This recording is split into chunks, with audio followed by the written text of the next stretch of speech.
ఈ రోజు మన ఈ వీడియోలో అప్సరసలు ఎంతమంది, క్రిస్మస్ ట్రీ ఎలా పుట్టింది, అలాగే డజన్ లో 12 మాత్రమే ఎందుకుంటాయనే ఇంట్రెస్టింగ్ విషయాల్ని ఈ వీడియోలో మనం తెలుసుకుందాం. ఇంకెందుకు ఆలస్యం, let's begin our episode. Fact number 1, అప్సరసలు ఎంతమంది. అప్సరసలు అనగానే గుర్తుకు వచ్చేది కేవలం ఒక 5 పేర్లు మాత్రమే చెప్తారు. పురాణాల ప్రకారం మనకు తెలిసిన అప్సరసలు 4-5 మాత్రమే, కానీ బ్రహ్మపురాణం ప్రకారం వారి సంఖ్య 31. వీరిని ఏకాత్రియాంశతి అప్సరసలు అని కూడా అంటారు. ఫ్యాక్ట్ నెంబర్ 2, ఇక్కడ పక్షులను చూసుకుంటే 25 లక్షల జీతాన్ని ఇస్తున్నారు. కొంతమంది నాకు మనుషులే లేని ప్రాంతానికి వెళ్లి హాయిగా బతకాలని ఉంది అని చెప్తుంటారు. అలాంటి వాళ్ళ కోసం బ్రిటిష్ వైల్డ్ లైఫ్ గ్రూప్ లో ఒక ఉద్యోగం ఉంది. ప్రపంచంలోనే అత్యంత మారుమూల ద్వీపమైన గ్యాఫ్ ఐలాండ్ లో పనిచేసేందుకు ఫీల్డ్ ఆఫీసర్ కావాలి. అయితే అక్కడ 7 మనుషులు, 80 లక్షల పక్షులే ఉంటాయి. అక్కడ చేయాల్సిన పని పక్షులను ట్రాకింగ్ చేస్తూ ఉండటమే. అక్కడ ఉండేందుకు ఇల్లు, ఇంటర్నెట్ సౌకర్యం ఇచ్చి సంవత్సరానికి 25 లక్షల జీతంతో పాటు 26 రోజులు సెలవులు ఇస్తారు. కానీ అక్కడ వాతావరణం సాధారణంగా ఉండదు. ఎక్కువగా వర్షాలు పడుతుంటాయి. అదీ కాక అక్కడ ఏమీ పండించకూడదు. కావాల్సిన ఆహారం అంతా సంవత్సరానికి ఒకసారి షిప్ లో వస్తుంది. మరి మీకు తెలిసిన వాళ్ళు ఎవరైనా ఉంటే వాళ్ళకి విషయం తెలియజేయండి. ఫ్యాక్ట్ నెంబర్ 3, భూమిపైనే మార్స్ అనుభూతి. భూమి తర్వాత మనిషికి ఉపయోగమైన గ్రహంగా భావిస్తున్న మార్స్ గ్రహంపై ఖగోళ శాస్త్రవేత్తలు నిరంతరం పరిశోధన చేస్తూనే ఉన్నారు. అయితే అమెరికా అంతరిక్ష పరిశోధన సంస్థ అయిన నాసా త్వరలో మనుషుల్ని అక్కడికి పంపాలనే ఆలోచనలో ఉంది. అందుకోసం భూమిపై కొన్ని ప్రయోగాలు కూడా మొదలుపెట్టింది. అందులో భాగంగా హ్యూస్టన్ లోని జాన్సన్ స్పేస్ సెంటర్ లో అచ్చం మార్స్ పై ఎలాంటి వాతావరణం ఉంటుందో అలాంటి వాతావరణాన్ని ఏర్పాటు చేసింది. దీని విస్తీర్ణం 1700 చదరపు అడుగులు. ఈ సంవత్సరం జూన్ నుంచి 4 వాలంటీర్లు దానిలో ఒక సంవత్సరం పాటు గడపనున్నారు. ఈ సమయంలో వారు ఉన్న వనరులతో ఎలా గడుపుతారో, వారి ఆరోగ్యం పరిస్థితులు ఎలా మారుతాయో నాసా పరీక్షించనుంది. ఆ డేటా రానున్న రోజుల్లో మార్స్ గ్రహం పైకి వెళ్లే ఆస్ట్రోనట్స్ కు ఉపయోగపడుతుందని నాసా భావిస్తుంది. ఫ్యాక్ట్ నెంబర్ 4, స్పేస్ లోకి పాములు. భూమి కాకుండా మనిషి మనుగడకు అవాసయోగంగా ఉండే గ్రహం కోసం ఖగోళ శాస్త్రవేత్తలు నిరంతరం అన్వేషిస్తూనే ఉన్నారు. అందులో భాగంగానే నాసా శాస్త్రవేత్తలు అంతరిక్షంలోకి రోబో పాములను పంపనున్నారు. ఈ పాములు శని ఉపగ్రహాల్లో ఒకటైన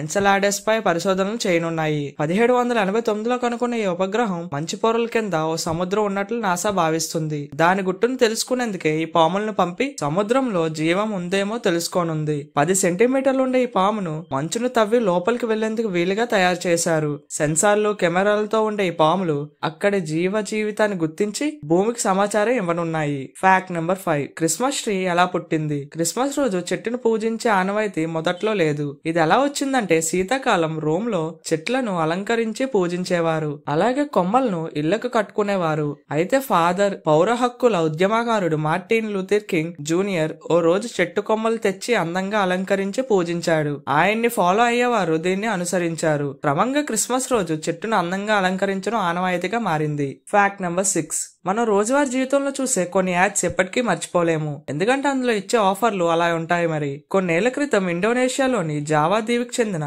వినాలియా ఇచ్చిన యాడ్ చాలా మందిని ఆశ్చర్యపరిచింది. తన ఇంటిని కొంటే తనను పెళ్లి చేసుకునే ఛాన్స్ ఉందని యాడ్ లో తెలిపింది. క్షణాల్లో ఆ వార్త దేశమంతా పాకింది. కానీ అసలు విషయం ఏంటంటే భర్తను కోల్పోయిన ఆ మహిళ రెండో పెళ్లి కోసం ఎదురు చూస్తుంది. అదే సమయంలో ప్రాపర్టీ బయర్ తో తన ఇంటిని అమ్మిపెట్టమని, నాలాగే ఎవరైనా జీవిత భాగస్వామిని కోల్పోయిన వారు ఉంటే పెళ్లి చేసుకుంటానని చెప్పింది. కానీ ఆ విషయం కొనే వ్యక్తికి ఇల్లు కొంటే భార్య ఫ్రీ అన్నట్టుగా అర్థం అవడంతోనే అలా ఆన్లైన్ లో యాడ్ వచ్చింది. ఫ్యాక్ట్ నెంబర్ 7, ఆపకుండా నవ్వితే చనిపోతారా. నవ్వడం ఒక భోగం, నవ్వించడం ఒక యోగం, నవ్వకపోవడం ఒక రోగం అనేది ఒక సామెత ఉంది.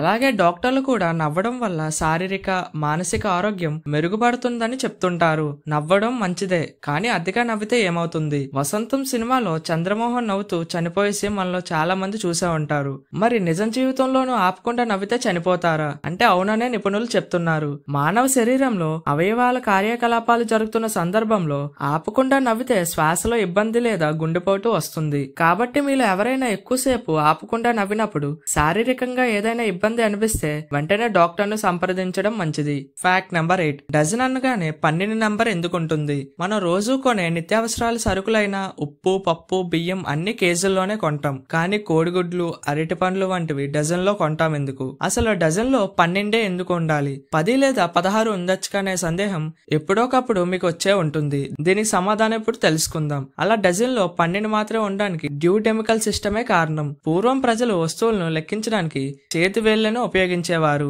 బొటన వేలు మినహాయించి మిగిలిన 4 వేల మధ్య కీళ్లను లెక్కిస్తే 12 వస్తాయి. అలా కొన్ని వస్తువులను లెక్కించేటప్పుడు సులభంగా ఉండేందుకు డజన్లో 12ను ఉంచారు. అంతేకాకుండా 12 సులభంగా విభజించవచ్చు.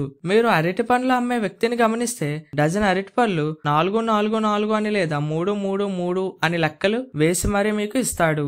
Fact number 9. దిష్టి ఎందుకు తీస్తారు? పిల్లలకు, పెద్దలకు కొన్ని ప్రత్యేక సందర్భాల్లో దిష్టి తీయడం చూస్తుంటాం. దిష్టిని రకరకాల పద్ధతిలో తీస్తుంటారు. పిల్లలకు పసుపు, సున్నం కలిపిన నీటితో దిష్టి తీస్తారు. నరుల దిష్టి దోషం తగలకుండా ఉండాలని దిష్టి తీస్తే పిల్లలు నిద్రలో ఉలికిపడి లేవడం వంటివి లేకుండా ఉంటారు. పిల్లలు, పెద్దలు కొన్ని వేడుకల్లో పాల్గొన్నప్పుడు దిష్టితో అనారోగ్యానికి గురవుతుంటారు. అందువల్లనే పెళ్లి, ఇతర శుభకార్యాలప్పుడు విధిగా హారతి ఇచ్చి చివర్లో ఎర్ర నీళ్లతో దిష్టి తీస్తారు. ఎర్ర రంగు పదే పదే చూడడం వల్ల అనేక రోగాలు పోతాయి. మనసుకి ప్రశాంతతో పాటు ధైర్యగుణం వస్తుంది. Fact number 10. బ్రహ్మముహూర్త కాలంలో నిద్రలేస్తే ఏమవుతుంది? బ్రహ్మముహూర్తానికి చాలా ప్రాధాన్యత ఉంది. ఆ ముహూర్తాన్న ఎలాంటి పనులు ప్రారంభించినా సకల శుభాలను ప్రసాదిస్తుందని అంటుంటారు. బ్రహ్మముహూర్తానికి ఎందుకంటే ప్రాధాన్యం అంటే సూర్యోదయానికి 48 నిమిషాల ముందు బ్రహ్మముహూర్తం వస్తుంది. అసూర్య ముహూర్తానికి 48 నిమిషాల ముందు సమయాన్ని బ్రహ్మముహూర్తం అంటారు. బ్రహ్మముహూర్తం పూజలు, జపాలకు, మంత్ర సాధనకు విశిష్టమైన సమయంగా ఆధ్యాత్మిక పండితులు అంటుంటారు. బ్రహ్మముహూర్తంలో లేవడం వల్ల మానసిక ఒత్తిడి తగ్గుతుంది. ఉదయాన్నే నిద్రలేస్తే ఇంటి పనులన్నీ ఆందోళన లేకుండా అయిపోతాయి. ప్రతిరోజు సూర్యోదయం చూసి అలవాటు ఉన్నవారికి గుండె, మెదడు ప్రశాంతంగా, ఆరోగ్యంగా ఉంటాయని శాస్త్రాలు చెప్తున్నాయి. విద్యార్థులు ఈ బ్రహ్మముహూర్తంలో లేచి చదువుకుంటే ఆ చదువు ఎప్పటికీ గుర్తుండిపోతుందని విశ్వాసం. ఆయుర్వేదం ప్రకారం రాత్రి త్వరగా నిద్రపోయి ఉదయం సూర్యోదయానికి ముందే నిద్ర లేచే వారికి అనారోగ్య సమస్యలు ఉండవు.